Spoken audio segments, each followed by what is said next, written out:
I'm Annelise Osborn. I'm head of institutions at Arca Labs. We're going to tell you a little bit about Arca and Arca Labs and how we kind of tie together and what we're looking to do and what we're currently doing now. Blair Bingham has been with Arca Labs a little bit longer, and she's going to kind of kick off. If there's anything, this would be great to be interactive. If you guys have questions or want to talk throughout, that's much more fun than us just talking to you about slides. Mm-hmm. So I'm going to give this to you, and I'm going to stand over here. All right, cue the clicker. Awesome. So to start us off, we're just going to talk about Arca first. The team you're seeing this week is the Arca Labs team, but Arca as a whole is a larger entity. We're actually an asset manager in the space, and Arca's goal is really to create product for sophisticated investors, institutional investors, to bring them into this digitally powered ecosystem, which we believe is really the future of finance. All right, so the Arca advantage. Why is Arca, so high caliber? Why do we think that you guys should chat with us and work with us? Well, these are our value props, and the one that I really want to highlight is operations. When you think about digital assets as an asset class in general, a lot of the tokens that you'll see are plug and play. You issue them and they have their own life cycle. Digital securities are a lot different than that. Digital securities take a lot more care. They take this high quality of operations because they're regulated. So having our team, we have a huge team that came out of Wall Street, a lot of experienced professionals. They are really kind of the core foundation of that operations team, and it's one of our main value propositions. And then also Wall Street veterans. So in 2018, I joined the space, and it was really exciting to see the innovation. But some of the founders were tech people or entrepreneurs, which is great that they recognized issues within not issues, careful to say issues, but recognition upgrading finance. But one of the problems was that without the experience of actually doing transactions and understanding securities and regulation, I think we hit a few roadblocks. And so our team, Braden Steinberg, co-founded Wisdom Tree, and also co-founded Arca, so he's leading the charge within investment management, which we'll hear about. But that's super important, I think. So I think part of our job is, with finance experience and gray hairs, is to work together and make this technology kind of bridge that gap between finance and technology. Yep. Totally. So as Annelise said, we have an investment side of the team. We kind of explain Arca in the sense that we have two houses. So our investment team, the thesis there is really that, in emerging markets, active management works. There are all these opportunities that you can kind of use and look for and elevate. So we have 4 funds on this side of the team. We have an NFT fund, a VC fund, a yield fund, and then our digital asset fund. And really, the thesis behind this side of the team is that in any emerging market that eventually succeeds, regulation is inevitable. And so our team was founded on this principle, to create these regulation-first products, to collaborate with these other regulation-first thinkers, financial institutions, to really bring this digital age to fruition. So what does that actually look like? We have a research and development team that's in-house. We're making really, really cool products out of that, namely a 40 Act fund wrapped in blockchain, the BTF structure, which we'll get to later. And then we also do co-innovation and product consulting, where we go out and find people that are interested in elevating our mission with us and creating product. Okay, so you've heard me. Oh, yeah. So really, looking at this, the co-innovation, so what we've done at Arca Labs is we've recognized opportunities or things that we could create that would kind of make the ecosystem better. And so we're going to talk about 2. Right now, we have 2 others that we're just about to announce that we haven't come out with yet. But we're also looking at working either with our products with companies. We're also looking at helping companies identify opportunities internally. There's a lot of institutions that we work with that are trying to figure out what can they do. And so generally with that, we'll go in and give them a whole bunch of examples of what about this, or this. We'll talk about that a little bit later with advisory, but we're both innovating internally and externally as well. Yeah. Awesome. So the blockchain transferred fund, what is it? It's a pooled investment vehicle using the 40 Act structure. And instead of issuing shares as digital securities, or instead of issuing shares, we're issuing digital securities. So it's kind of this blockchain wrapper that enables a new life cycle for a traditional structure. And the real thesis behind why we're doing blockchain transferred funds is that we think it is the evolution of the ETF. So when you think about how the ETF came to be, why it exists, it's basically a better version of a mutual fund. It's faster, it's more liquid, it has better tax advantages. So for blockchain transferred funds, we see, the potential of blockchain as infrastructure really enabling this new financial asset class. All right, skipping over this one, but I'll bob back if you want. Yeah, what I'll say about BTFs really is, so the idea behind it is you can actually put anything that is not digital into this structure, which is registered. So it's a little more expensive because you're dealing with a registered product and have something digital coming out of it, right? So we use that, the first example that Blair's just about to go into is we use that with treasuries, which are obviously not digital, but we can put them in and we have in essence wrapped treasury coming out of it. So the BTF structure could work for anything that you're looking at creating a registered product. A non-digital native, something that you're looking at creating a digital asset. Right. And the first BTF was the Arca U.S. Treasury Fund. As the name implies, this fund is filled with U.S. Treasuries and equivalents.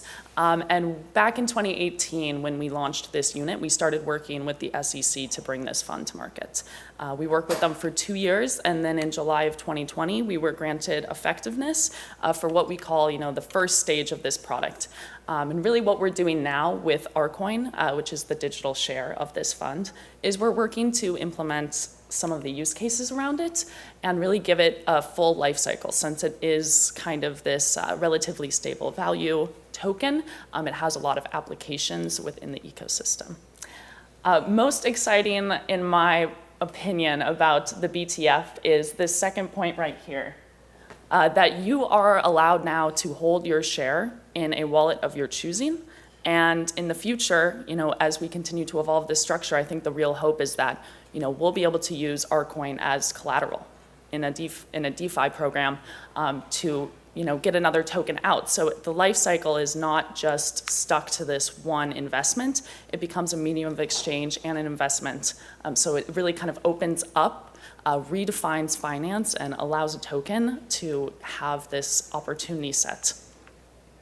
For ArCoin. So if you look at it, we really thought about it being collateral management or treasury management, so an internal automatic transition, so automatic settlement, that larger companies could use. So the first thought of it is really to do institutional. Right now we're working on creating our own use cases for ArCoin to increase the volume, because a lot of institutions that we talk to, we need to have higher volumes for. So what we've also found is that working with regulators, there's not a discount for collateral with ArCoin. They actually like the fact that you can actually take it back right away. So some cash is discounted, where ArCoin hasn't been discounted. So we're hoping to prove that out with our own use case, and then we're hoping to expand that. We're looking at it for different things as well. We're looking at doing with Symbiont. We're doing they had done an FX trade. And they had not settled on chain, so we're actually repeating that FX trade with different institutional counterparties using ArCoin for instant settlement. We're also looking at it for securities lending, as well as kind of the internal collateral. Yep. And the other thing is, like, we can't call this a stablecoin because it's not a stablecoin. It is a wrapped U.S. Treasury, so we are asked to call it a low volatility. So what we're trying to do is really, as I had mentioned before, take the products that we've created at Arca Labs and help use them externally, because we found internal uses were to use them externally. We're also really working, we talked to a lot of institutions, and I'm really focused on institutions because I think for digital assets to take off, we need to have them from an institutional level. I spent a lot of time talking to banks. I don't think the banks are necessarily the first adopters. Sorry, I should speak into this, shouldn't I? I don't think the banks are necessarily the first adopters because they're so heavily regulated. But I think it's super important from an education perspective and also recognition of what can be done perspective. So we're also talking to asset managers and a lot of large companies. And they'll come to us with ideas of what they might want to do or just that they want to be in the space. So we have been able to kind of hold some of them are more educated than others, but some will hold their hand through and explain them kind of the life cycle of a digital asset and how it works. We have a head of product who's fantastic and knows everything in and out. Also, all of the different counterparties and service providers, like maybe perhaps some of yourselves, that we could recommend if we're doing advisory. So we have kind of different stages. We're asked a lot for tokenization as well. And so I guess, digital assets tokenization, some people don't like that word tokenization, but what we're finding a lot of opportunities in are obviously private markets. We have a lot of funds that we'll be talking about later on the main stage. And then also, different real estate companies, as we all hear about tokenization of real estate, and a lot of people think that will be the first mover. So really that's really where we're focusing now. I'm trying to think of other, those are the first ones. We have a number of contracts we're about to launch and announce. And so it's exciting. Things take a lot longer when you get to the contract stage, as we probably all know here. But there's a lot of great things that are in the works. And just one additional comment there. The reason we have an advisory unit is because after we launched ArCoin, we obviously started to go around, tell people about this cool new product, and the inbound we got, the response was just of epic proportion. People that wanted us to do something similar for them. And we really didn't realize that there was such a demand in the market, and that, this could become the business that it has. So does anyone have any questions or comments or here's just an idea of tokenization. We're kind of asked, what does it mean and how long it takes for institutions, companies to get back to us. That's usually our holdup point. But these are just kind of some different steps along the way that we work with. And I think that's our last. So anyone have questions or anything you want? Yes. The whole process, from the start of the inception all the way to then, what is the end result that you're saying? Is the end of life cycle, or is it repeating it? Well, okay, so first we'll start from product ideation. So really it's sitting down and understanding why people want to tokenize. What's your strategy behind it? So some people are, you hear people looking for liquidity. Well, it's really difficult in private markets because it's a token, doesn't mean it's liquid. So there has to be a market developed post that. So that's not anything. There is a potential to become liquid later, but that's what I think some people that are outside of the space will initially think about. But understanding why they want to do it. I think there's a whole load of efficiencies that we'll recognize from a cost cutting perspective further down the line. I think it's hard to recognize them initially until you have enough deals done. But we have people that want to offer their investors the opportunity to trade out if their life something happens, within 5 to 10 years, instead of they don't want to hold it that long, right? So it'll offer their people the opportunity, their investors the opportunity to trade out. So we really work on kind of the idea of what wants to be done. So understanding whatever the client would want, and then really sit down and kind of structure that out and flesh it out. And build it from a structural perspective, both from the financial side. So my background is in securities. I was at Moody's for a long time, so I know debt well. I've done commercial real estate, and I've done equities and funds as well. So then really it's kind of the financial structuring as well, and understanding regulatory. We are not lawyers. That's what lawyers are for, but we have we can share our experiences and what might or might not help, but we're not the regulatory authorities, for absolutely sure, but we can give you ideas. And encourage you to talk to lawyers for certain things that we've also recognized with different things that we've come across. So we spent 2 years working with the SEC to get our BTF approved. And so we recognize kind of what some pain points might be. So then it's really also working with the service team, like figuring out who your service providers would be. We're actually not a tokenization platform. And so we would recommend different types of service providers you might need, like a fund admin or different, or custody, for example. And that's just, we're agnostic to any chain or company. And so we're happy to kind of share information there. And then it depends if you want a white label solution or not. And then we'll work with the token providers to actually provide the tokens. And then from a life cycle perspective, we're also monitoring. Just because it's tokenized, it doesn't mean that it's done, right? So then there's still a lot of work between the KYC and making sure the trades happen, and then the register and the blockchain. So we actually have an ongoing blockchain administrating we call it. And so we have someone internally specifically focused on that to make sure that the life cycle of the token follows what it's supposed to do, and there's no regulatory hangups or actual issues with payments, or if companies need to supply information, we can do that as well. Are you also an issuer? Are you carrying licenses to do various things, or are you talking here in the context of providing tech services to other people? We have internal products we have developed, and we're an RIA for that. Blair is more on the regulatory side.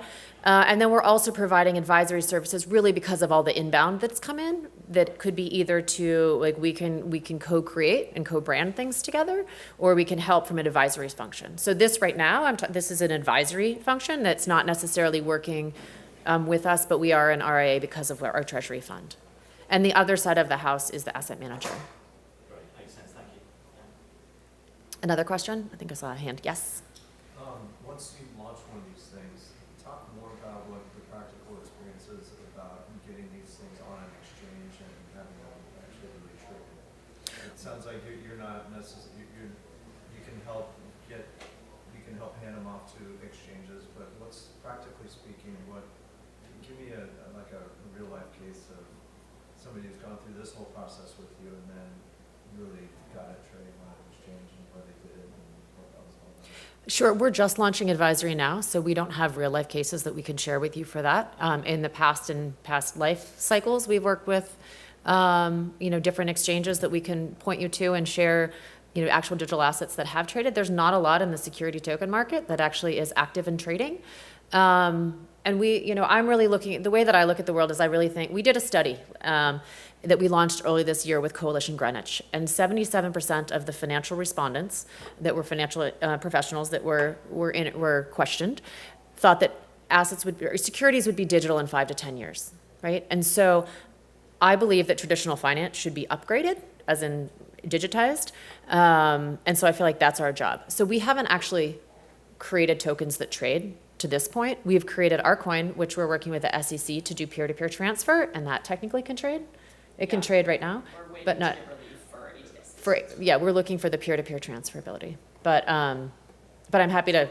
For the funds that you guys have established and the BTFs that support those, where are those trading? Do you have your own platform for trading those? Our funds actually are typical fund structures that invest in crypto assets. So that's on the hedge fund asset management side. And then on our side, so those are typical securities. They're just backed by crypto assets, digital assets.